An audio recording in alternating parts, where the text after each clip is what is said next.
untuk membuka yang masih ada di medan kuantum menjadi realita.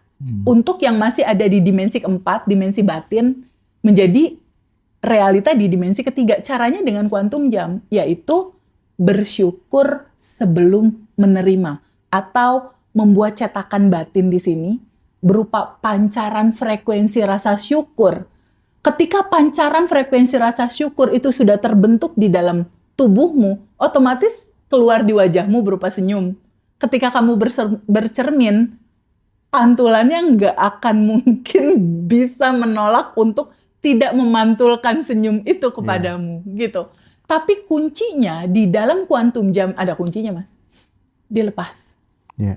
Dilepas dalam arti kata apa? Serahkan, pasrahkan, serahkan goalmu, keinginanmu, harapanmu, cita-citamu, idemu kepada kecerdasan yang tanpa batas yang maha mengatur jalannya. Teteh, saya mau tanya, ada yang tiba-tiba banget ngajakin aku serius untuk nikah, tapi nggak tahu kenapa, semua itu kayak nge-trigger aku jadi khawatir, cemas, takut, dan sebagainya. Mendadak aku takut nikah, takut jadi ibu, takut salah pilih pasangan, dan seterusnya. Aku pikir ini mungkin luka atau trauma masa kecil aku, karena sering lihat sekitarku trauma orang tua yang tidak mencerminkan rumah tangga yang saling berkolaborasi. Aku lihat rumah tangga itu, di rumah ibu itu lebih dominan sebagai kepala rumah tangga, yang membuat aku susah percaya sosok maskulinitas seorang laki-laki, dan aku memutuskan untuk jangan sampai mengulanginya lagi. Aku nggak sekuat ibu, Teh Feb. Aku juga kasihan ibu. Sepanjang hidup ini yang paling pontang-panting adalah ibu. Gimana caranya agar aku bisa sembuhkan luka itu, Teh? Makasih jika dijawab. Sambil imutnya nangis. Masya Allah, Kak Alfa. Terima kasih banyak ya atas pertanyaan ini.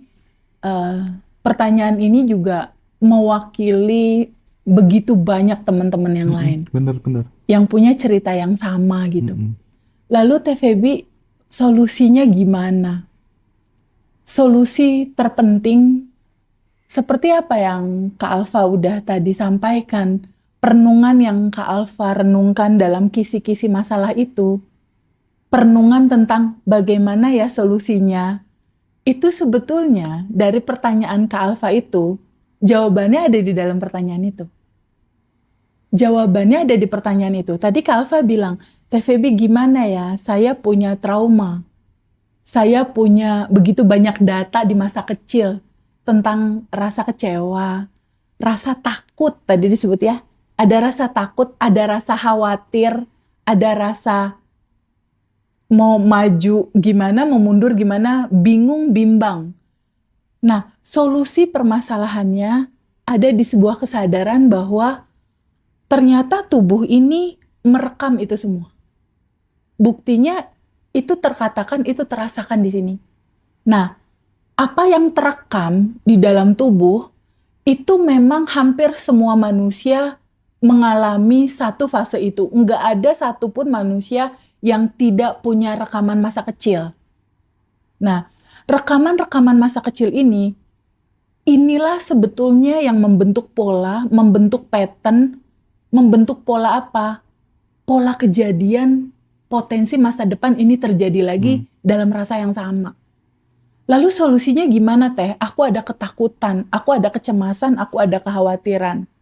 Solusinya adalah kamu harus duduk sama rasa ini untuk melepaskannya, untuk merilisnya. Caranya gimana? Luangkan waktumu untuk duduk tenang. Kamu tulis aja apa yang kamu rasakan. Kayak tadi kan ada 3 judul besar lah. Ada secari kertas, ada pulpen, lalu kamu tulis resah, misal gitu ya. Khawatir, misal. Atau takut, atau bingung. Nah, 3 kata ini, resah, khawatir, takut, bingung, terhadap keputusan apa yang diambil, kamu lihat kalimat ini, kamu duduk untuk meluangkan waktu, kamu tracing dulu ke situasi masa kecilmu. Kapankah pertama kali kamu resah, takut, bingung? Tadi kan udah kejawab. Masa kecil, Teh. Aku melihat ibuku mendominasi secara ekonomi di keluarga. Sepertinya aku tidak bisa sekuat ibuku, kata dia gitu kan. Nah, solusinya itu simpel, Mas. Luangkan waktu 1 jam aja. Untuk hanya memberikan ruang. Memberikan ruang rasa itu dari bawah sadar naik ke kesadaran, Mas. Jadi sebetulnya alarm-alarm tubuh ini itu bagus, Mas. Itu bagus.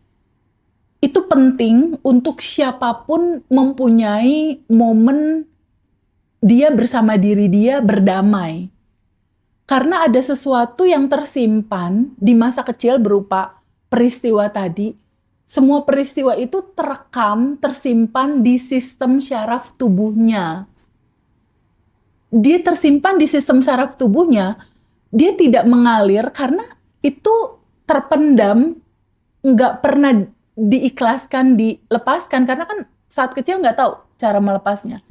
Hanya memendam dan melawan, menolak rasa itu sebetulnya. Sesuatu yang ditolak, sesuatu yang pada akhirnya tidak mengalir dan tersimpan, dia pasti berulang, Mas. Pasti berulang dalam bentuk looping, dalam bentuk terjadi lagi, terjadi lagi, terjadi lagi, terjadi lagi, terjadi lagi. Jika kita tidak meluangkan waktu untuk duduk bersama rasa itu, mengizinkan rasa itu kita rasakan dalam kesadaran kita. Ya, aku pernah kesel, aku pernah kecewa, aku pernah luka, aku pernah khawatir, aku pernah takut melihat situasi ibuku. Nah, itu memang harus ada momen Mbak Alfanya duduk merasakan rasa itu, Mas. Nah, duduk dia merasakan rasa itu, nanti momen yang terjadi adalah air mata nggak bisa dibendung. Biarin aja air mata itu keluar. Biarin aja ini tuh keluar gitu. Melihat flashback masa lalu, inner child, pola trauma masa kecil, pola-pola yang terpendam, yang tidak pernah mengalir, yang tidak pernah terurai, tidak pernah dilepaskan. Tubuh itu membawa sampah-sampah emosi, Mas. Dan sampah-sampah emosi itu baiknya nggak dipendem, baiknya dialirkan, baiknya diizinkan kamu merasakan satu-satu semua pola rasa itu. Nggak sampai 1 jam deh kalau aku pikir. Kalau kita mau meluangkan waktu itu hanya duduk, mendata rasa apa, satu-satu aja. Misalnya ketakutan, duduk sama rasa takut, diem, sadari dulu, mungkin 5 menit deh untuk latihan pertama. 5 menit, setelah 5 menit dirasakan, nangis, kalau mau nangis, abisin aja nangisnya. Intinya dialami secara total ya. Disadari. Disadari, dialami secara utuh gitu. Disadari, diterima, Mas. Diterima. Disadari bahwa rasa itu pernah ada. Lalu izinkan kamu menerima, tidak menolaknya. Kalau menolak tuh maksudnya gini, sedih, udahlah sedih lah, ya udahlah aku tahulah sedih lah. Itu namanya menolak. Iya. Atau misalnya sakit hati sama sesuatu, udahlah, udah aku maafin, udah aku maafin, udah biarin aja, aku ikhlas kok, ikhlas.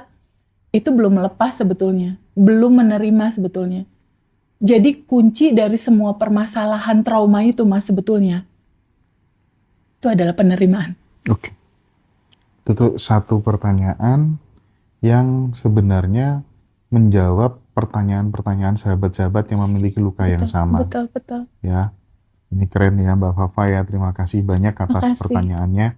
Sekarang kita lanjutkan nih, pertanyaan nggak kalah keren Teh. Oke. Ya, ini dari Kak Acito. Ya, oke, Kak Aci. Halo Mas Hendra dan Teh Feby. Saya ada satu pertanyaan. Jika kita bisa dan berhasil melakukan kuantum jam atas harapan-harapan kita, berarti apakah karma leluhur itu tidak berlaku dalam teori kuantum jam itu gitu ya? Saya sering dengar kalau karma leluhur bisa mempengaruhi hidup kita atau keturunan kita tanpa bisa dihindari. Terima kasih sebelumnya sudah menjawab. Sebelum Teteh jawab, mungkin aku sedikit memberikan pandangan kali ya. Boleh. Kalau aku secara pribadi, karma leluhur itu berlaku, tetapi tidak mutlak gitu. Ya. Jadi karma leluhur itu berlaku misalnya dalam default program-program di masa Setuju. lalu gitu ya. Ketakutan, Nah, itu kan based on cemasan. ketidaksadaran. Betul, betul. Nah, quantum jump itu kita wilayahnya bergerak di kesadaran. Kesadaran, betul. Nah, makanya quantum jump itu dalam rangka kalau misalnya karma leluhur itu kita berada di jalur A. Ya, betul. Nah, kita dengan quantum jump, aku nggak mau di jalur A ini. Aku Betul. mau ganti jalur Kita memilih B gitu. takdir, betul. Nah, Jadi gini teman-teman, apa hubungannya quantum jump yang berhasil, ada nggak sih karma leluhur ini mempengaruhi ini gitu? Gini teman-teman, quantum jump itu berjalan dalam track ranah bersyukur sebelum menerima. Jadi sebetulnya teman-teman semua, mau kita balut dalam judul apapun itu, entah karma, entah hukum zaroh, ya, hukum menanam kebaikan, walaupun sebesar biji zaroh, kamu akan menerima hasilnya.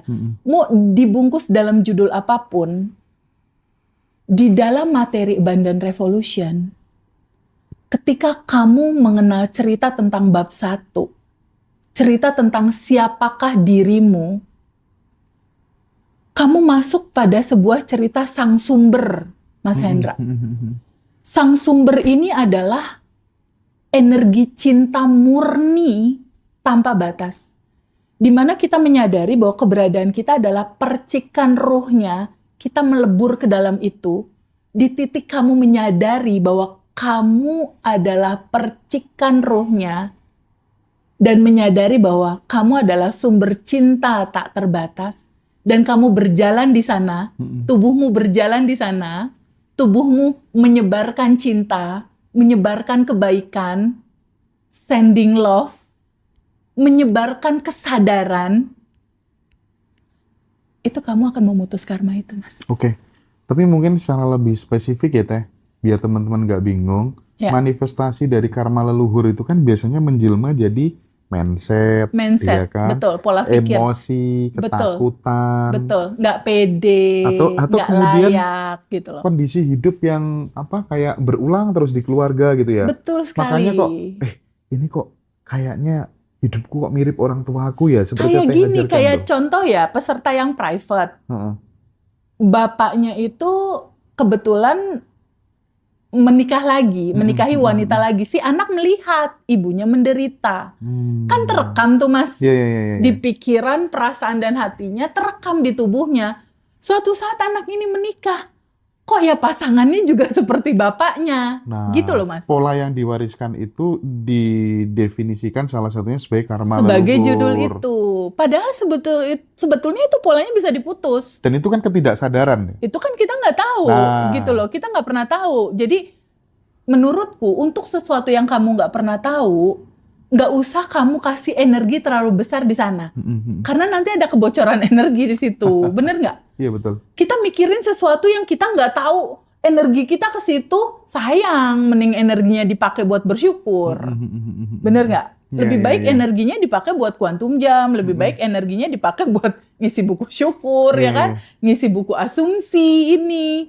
Jadi di sini sepertinya teman-teman harus sudah mulai bisa memilih deh. Manakah fokus yang kamu mau kasih, mana yang enggak. Ini nggak perlu gitu. Ini nggak perlu, nggak ada resultnya juga buat kebaikan kehidupan aku kelak Oke. gitu. Jadi justru Mas Hendra, materi Abundant Revolution itu, dia memutus semua cerita nggak enak itu.